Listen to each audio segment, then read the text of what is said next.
Hello, Curtis. How are you? I'm okay, Doc. No, I can't help you if you lie to me. Fine. I think I'm losing my goddamn mind. Have a seat. Let's talk.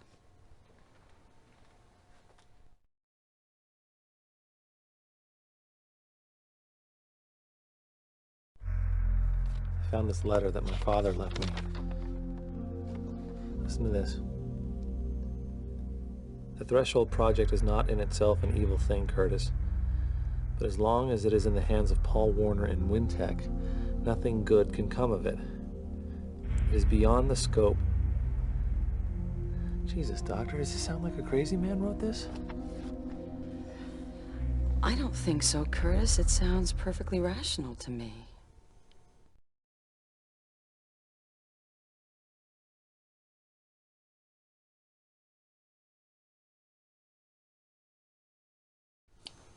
My mother's hatred for me went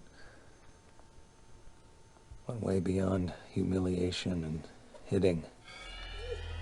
She tortured me. She did things to me that you hear about happening in Chile and Nicaragua. How did she torture you, Curtis? Curtis! Come here, monster. What's under that crawling, slimy skin of yours? It's all right, Curtis. It's over now. She's gone. You survived it. You're here, Curtis.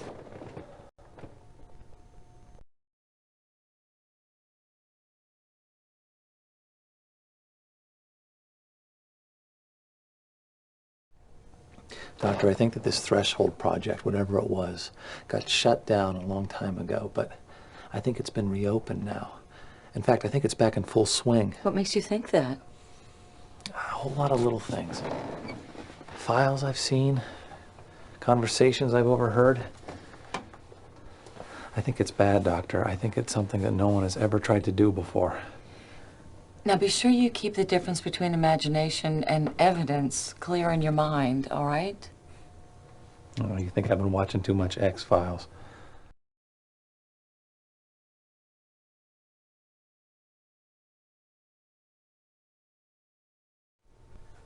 Doctor, I think I might have killed Bob. I don't remember doing it, but I can't get the idea out of my head. I hated him. I wished he were dead so many times. Well, that's highly unlikely, Curtis. Homicidal blackouts are extremely rare. Have faith in yourself. Do you really think that you could do something like that? Maybe.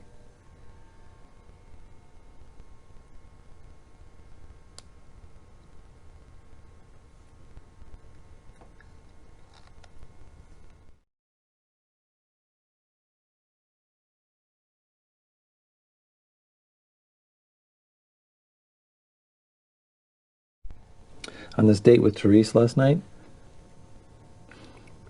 I got my navel pierced. This S&M club on stage in front of a room full of people. Is that something that you wanted to do? I don't think so. I don't know. I just wanted to be controlled at the moment, you know? I wanted Therese to do things to me. But when it was over, my feelings totally reversed. I wanted to control her. How exactly did you want to control her? That was weird. When I got off the stage, she was right there, and I just pounced on her, and I picked her up, and I took her into a bathroom, and we just did it. We just did it like a couple of animals. And how did she react to that? She absolutely loved it. I thought she was going to break me in half. Curtis, did you ever consider that maybe she was the one in control of everything? No. But you're probably right.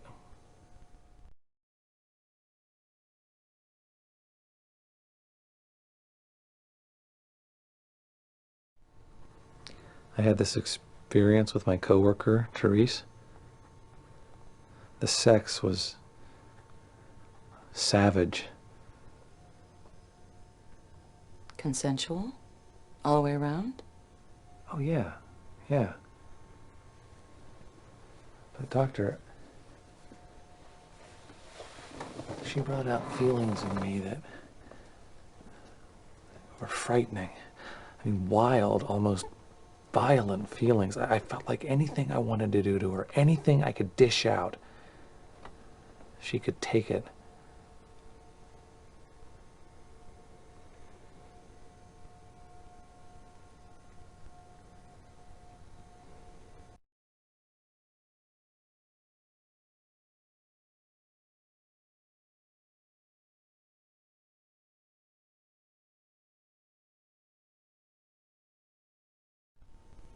This is going to sound really twisted, but sometimes I wish I could just live with Jocelyn and Trevor both. You know? Somewhere far away where no one would judge us and we wouldn't have to see another person. Many people have fantasies like that, Curtis. Just because it isn't standard behavior in our society doesn't make it wrong.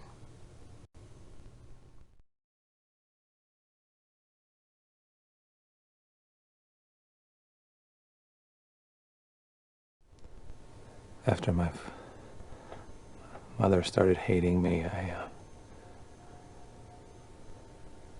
my father got so weird. He sort of withdrew. And he just kept looking at me with those sad, sad eyes. Did he protect you from your mother's irrational rages? He tried. Not hard enough. Oh, she hurt me. Oh, she hurt me so bad.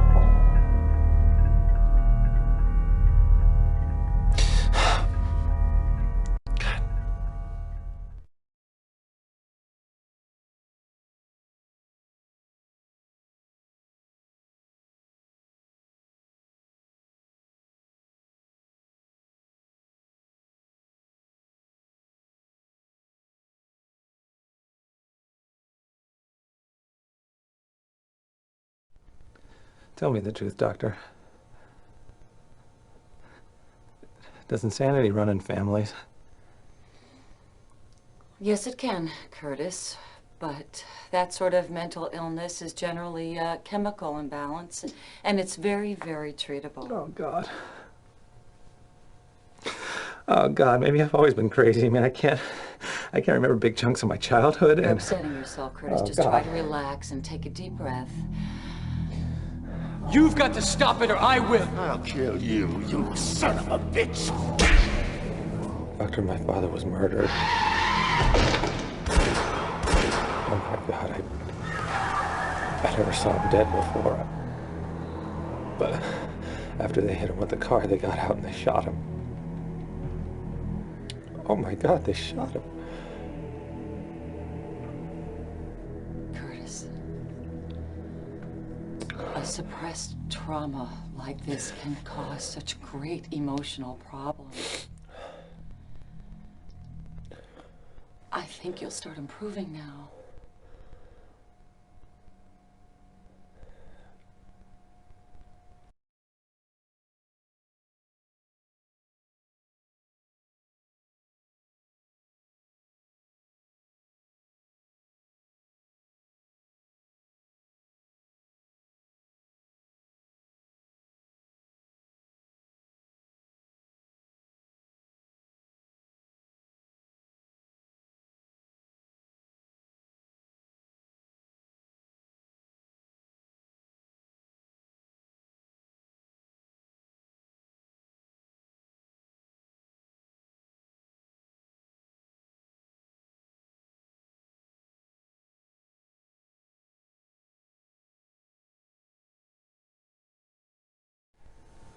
Doctor, why did you want me to come back again today? That's not your standard policy, is it? No. No, it isn't, Curtis, but I can tell that we have a lot of work to do together. And I wanted to get the groundwork done right away. Is that all right? Fair enough. I think we made some wonderful progress today, Curtis. I'd like to see you again next week, but please don't hesitate to call if you need to talk, okay? I will. Thank you, Doctor. Uh-huh. Bye. Bye-bye.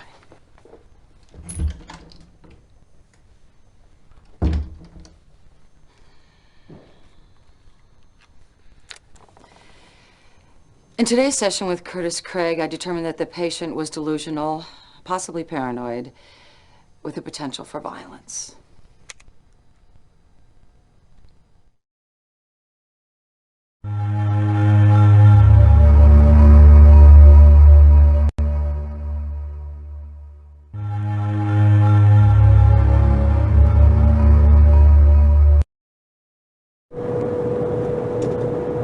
Terry's in here right now, big time.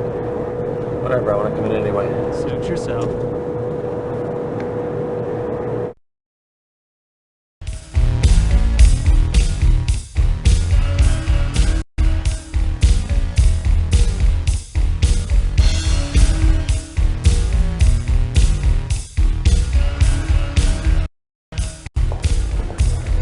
You know, I think you'd be more comfortable in that yuppie bar down the street. Really? Well, I think you'd be more comfortable in a sideshow. You know, I think I'm beginning to like you.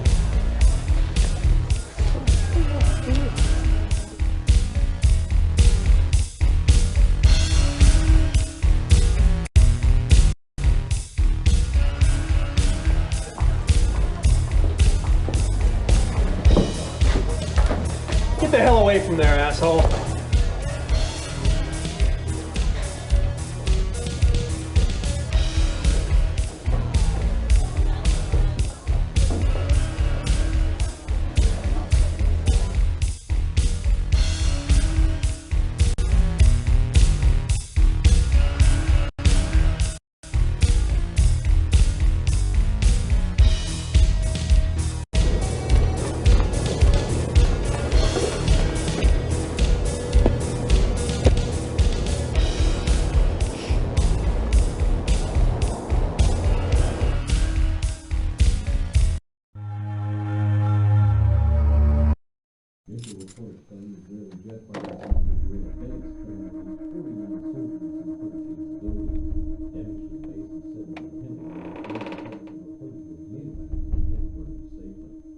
Who's there?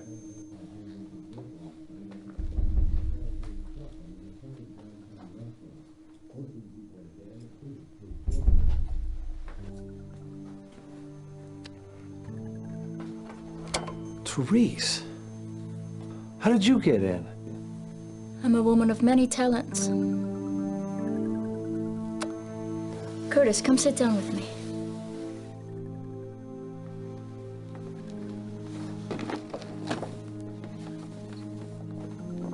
Have you been here long? Long enough to get to know your rat. She's a real sweetie. Thanks.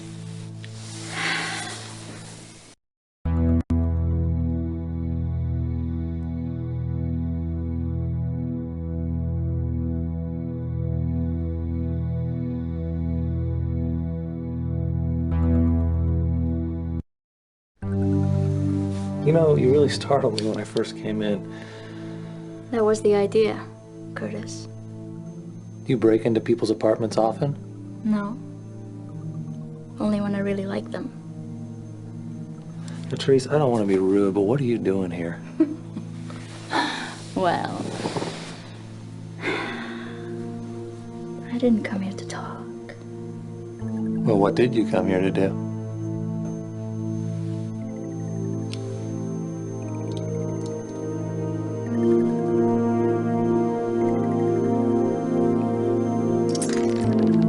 I'm not so sure about this, Therese.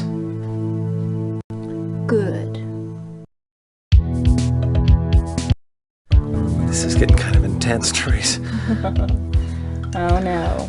We're not even close to intense yet. Be quiet. Therese, please, I want to touch you. I said be quiet, slave.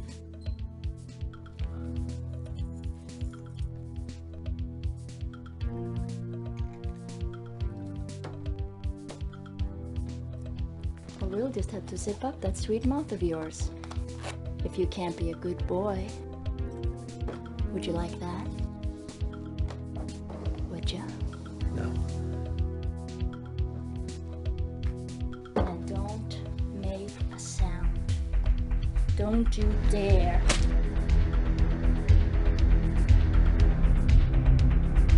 I think you're a good boy, Curtis. A very good boy indeed.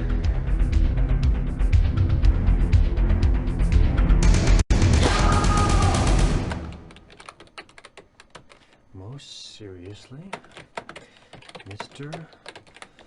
Warner's unfeeling and irresponsible actions endangered the mental and physical well-being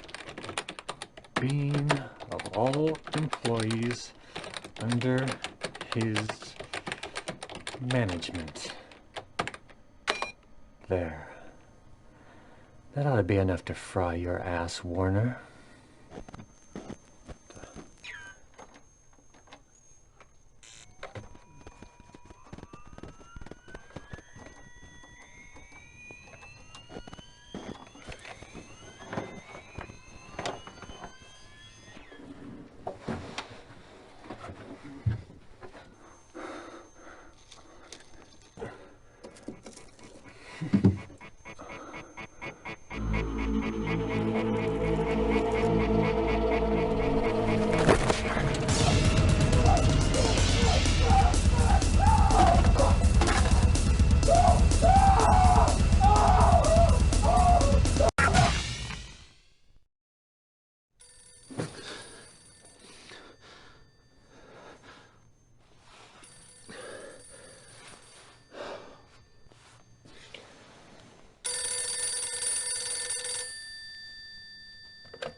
Hello.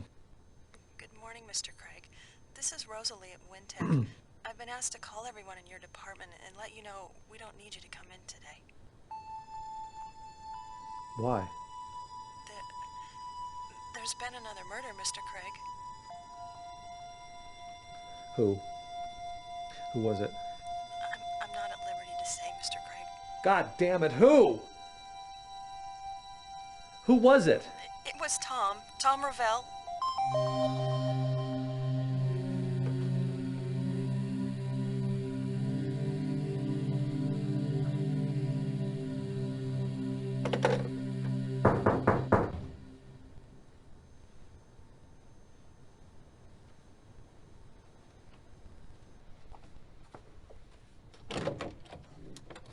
Where were you last night, Craig? Well, it's nice to see you too, Detective. Come on in.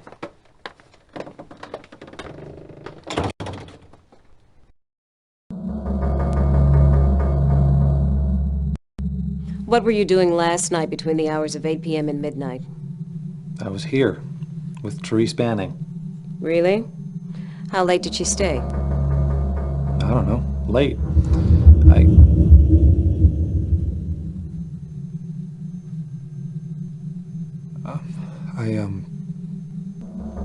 went to bed, and then when I woke up, she was gone. Where is she now? I don't know. Craig, I said, where is she now? I don't know. She probably went home. I don't know where she lives.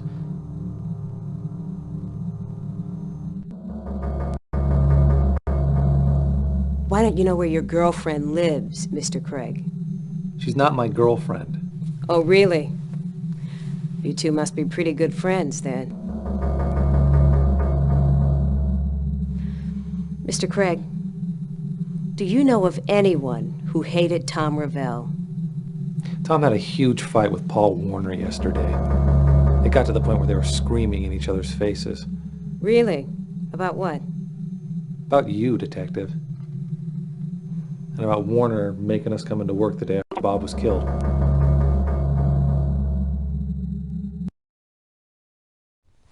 You know what, Craig? I think there's something badly wrong with you.